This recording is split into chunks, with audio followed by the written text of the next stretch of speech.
WWE 2K20 promised us another mega roster this year with the game, but a lot of people have been skeptical in the past with the size of the rosters as there's been a lot of alternates. Could we see the most complete roster in a WWE 2K game ever this year? Before we begin, if you're new to the channel, don't forget to like and subscribe for more WWE 2K20 news and exclusives this year. 2K have boasted for years about stacked rosters, and they haven't been wrong.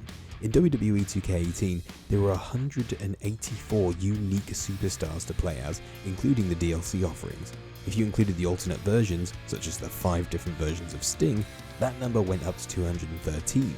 While in WWE 2K19, there were 197 unique superstars to play as, including the DLC, and if you include the alternate versions then, it took it up to 239.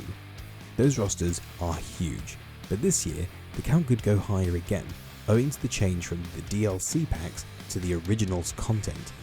WWE 2K20 Originals has changed what we could usually receive throughout the life of a WWE 2K game, bringing us unique content in the form of alternate attires, new 2K showcases, story-based 2K towers, and more creation parts including new moves and new weapons.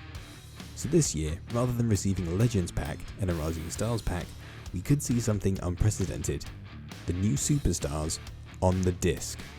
WWE 2K has a habit of putting superstars that have debuted in NXT in the Future Stars pack and holding them until early the following year.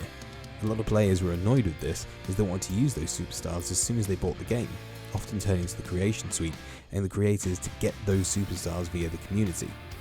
But as 2K Original seems to be focusing on the story content rather than the superstars, it seems more likely that we could see a lot of the newer superstars immediately on the disc, including Io Shirai, Mia Yim, Keith Lee, Matt Riddle, Isaiah Swerve Scott, and more.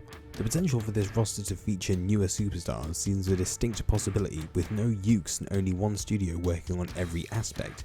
It could be that they have the capacity to get more done and include these superstars on disc and build more story content for us to play through instead with the Originals DLC, which may include a new superstar with each pack, one that possibly didn't make it in time for the initial scans like a late debuting Kushida or Damian Priest.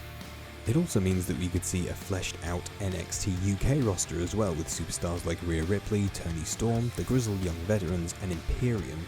It's certainly something I'd like to see. Who wouldn't want to see a complete roster on launch rather than holding them back until the next year? Let me know down in the comments, and I'll see you for more WWE 2K20 news as soon as it drops.